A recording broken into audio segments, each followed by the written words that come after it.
You've no doubt noticed by this point that the comic is becoming a little bit, schizophrenic.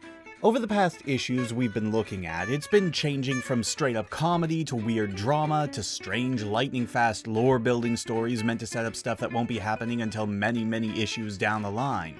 If you recall, the last one we looked at, the Chaotic Special, was sort of an in-between, trying to be serious and silly at the same time, and before that was a more comedic-focused story in 30, despite everything it was doing to advance the overall arc of the comic.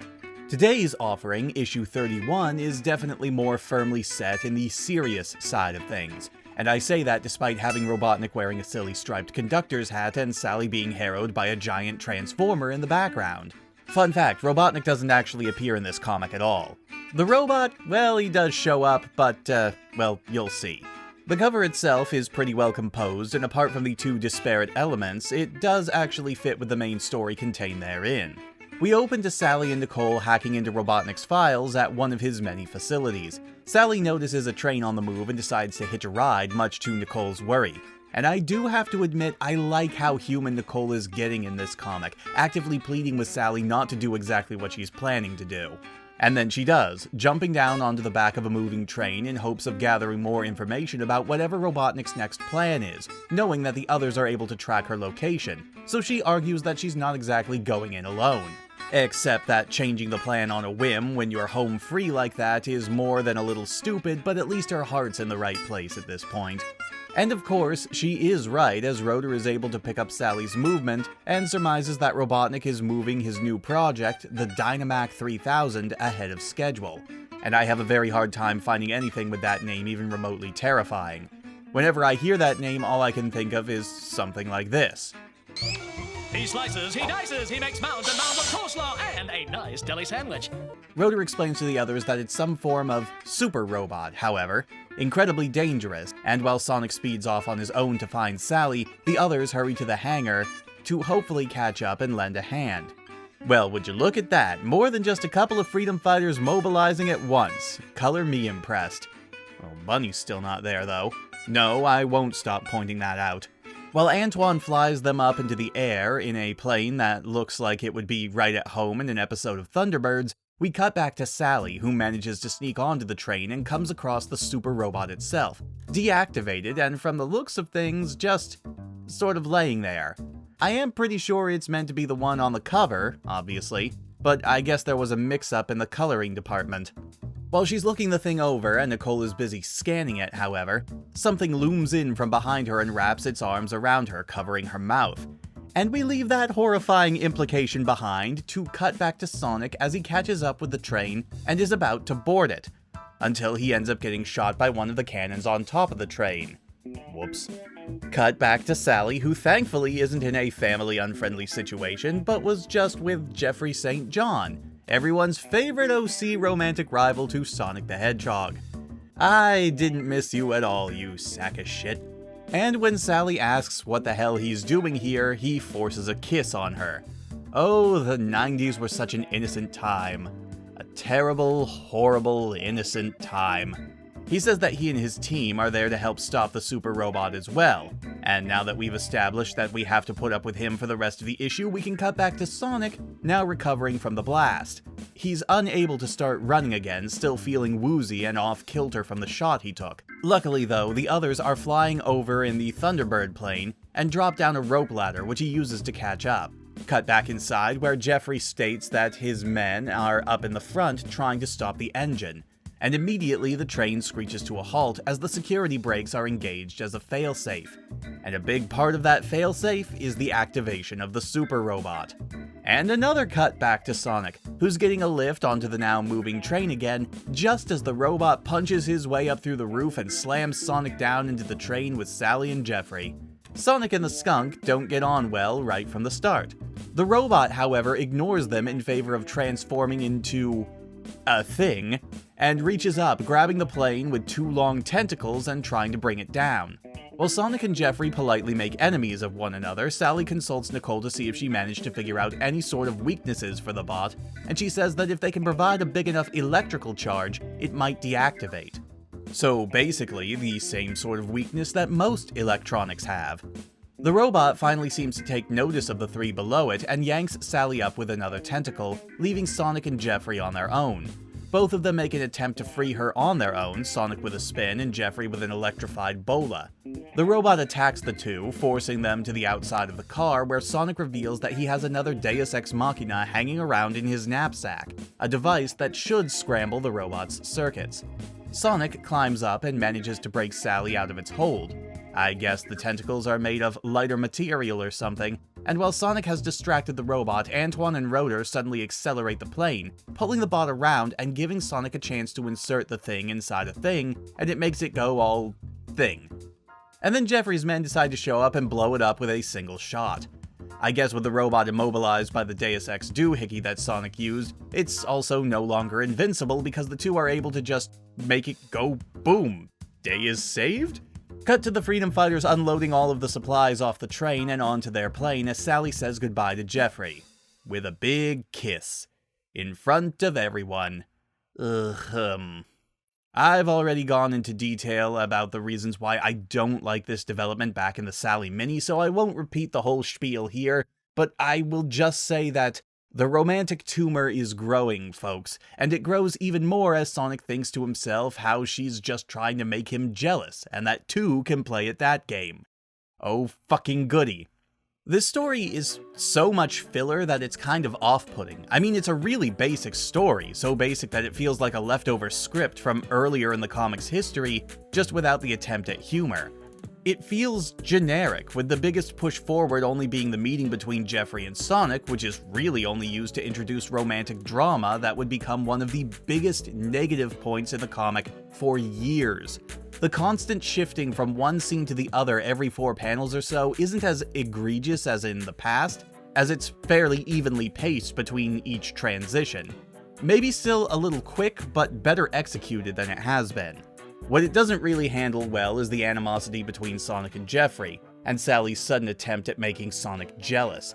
It's incredibly unnecessary and feels more than a little forced, especially since, as I've stated before, she's known Sonic for a lot longer than she's known Jeffrey, and the entire premise behind this love triangle is stupid and dumb and eventually culminates in sinking every ship involving the two, and it gets to me, you know?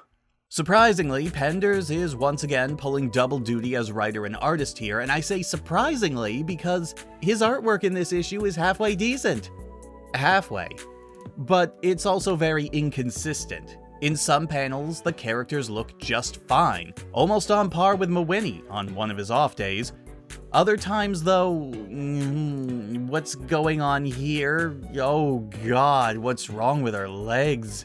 With how inconsistent the artwork is, I'm half convinced either Penders was drawing from a very small pool of reference pictures for specific poses, or the inker, John D'Agostino, went in afterwards and did a bit of cleanup wherever he could. I'd almost say that this is worse than the ugly amateurish art that we saw the last time Penders took up the artist's pen, because at least it was totally consistent from beginning to end. Here though, the mix of good and bad artwork can very easily ruin your immersion in the story, as every panel has the potential to make you do a double take at how much of an improvement, or downgrade it is from the last one. So anyway, I think it's time we took a look at those backup stories, eh? The first one is a 2-page continuation of the last Knuckles backup we had. Same art team in this one, with Ken and John handling pencils and inks respectively, though it was also co-written by Penders and Mike Kantarovich. It's basically just 2 pages of Knuckles monologuing to himself about how he has to find the Chaotix but has no idea where Archimedes is holding them, and Archimedes is watching him, and is also apparently a mind reader as he responds to Knuckles' thought bubbles here, despite Knuckles not actually talking out loud at any point. It moves the story along at the very least, and Ken's artwork isn't as bad here either, save for some weird anatomy choices here and there, like Knuckles' weirdly bent legs in the first panel, but these 2-page story interludes never appealed to me very much. I'd much prefer a 4-page backup as opposed to this, because at least then, there'd be room to show something off. In this case, I don't really have a lot to work with. Spoilers, we're going to be seeing a lot of these over the next few issues, and while they do add up together to make one complete story, when they're presented in this manner, it's just frustrating to the reader. And I can imagine it was only worse when readers would have to wait a full month in between issues just to see another 2 pages and take a baby step towards the resolution here. And so we move on to our final story of the issue, and in a surprising curveball, we have ourselves a Rotor-centered story this time. Rotor's woken up by something blaring out of a radio on his shelf, though at first he thinks he was just dreaming. When Sally and Sonic come in, claiming to have heard the scream, Rotor explains that the radio isn't working, and that it was one of the first things he ever worked on his own, so it's got a nice bit of sentimentality to him. But of course he's quickly proven wrong as the voice in the radio calls out to him a second time, and he recognizes it as his mother. Sonic and Sally accompany him to the lab, where they confirm that the call is coming from the frozen north where Rotor's family is staying, and Rotor immediately says he has to go up there and see what's going on. While Sonic offers to accompany him, Rotor refuses, claiming that it's family business and he has to go alone. Sally agrees with him. I'm kind of conflicted about this, as I've given Sonic and Sally plenty of crap before about charging in without at least having another person along as a wingman or a backup, but at the same time, it's a chance for a freedom fighter whose name doesn't start with an S to actually have their own adventure. So I guess I can't complain too much. Rotor takes his personal bathysphere, last seen in the limited series that I didn't bother covering before the proper start of the comic, and navigates through an ice mage that I really thought this comic would have stopped using at this point, arriving in the frozen north. Not wanting to waste time trying to navigate around the ice, he anchors his sub and swims the rest of the way, landing on the ice floe where his mother and younger brother Skeeter are living, only to discover they and every other walrus there are totally zoned out, hypnotized. Everyone is called into a nearby hangar by several ice spots, and Rotor plays along to try and figure out what was going on. Surprise, it's Robotnik, who uses the power of technobabble to hypnotize the lot of them. And then we get this amazing joke. At first I was going to have you help me melt the polar ice caps, creating a water world, but the budget was way too high. Amazing. Can we get a slow clap for that incredible topical joke? Unfortunately, Rotor's discovered not long afterwards by an ice bot that is observant enough to notice that Rotor is not praising Robotnik with the rest of the hypnotized masses, and this draws Robotnik's attention, who recognizes him as a freedom fighter and orders his capture. Rotor makes a break for it, even laying out one of the ice bots with a good deck to the face, but before he can get out of there, a second ice bot tosses its club at the back of his head, knocking him out and sending him down into the water, where Robotnik just assumes he's going to drown. Well, damn, that was pretty freaking good. This particular story is written by Mark Gallagher and drawn by Art Mawhinney, both of whom I've praised in the past. Gallagher might be more comfortable with comedy, but he has managed to put together a story that, while it does have some light moments and some nice humor to it, does have relatively high stakes, and gave the spotlight to a minor character that hasn't really had a chance to shine on his own at all since the start of the comic.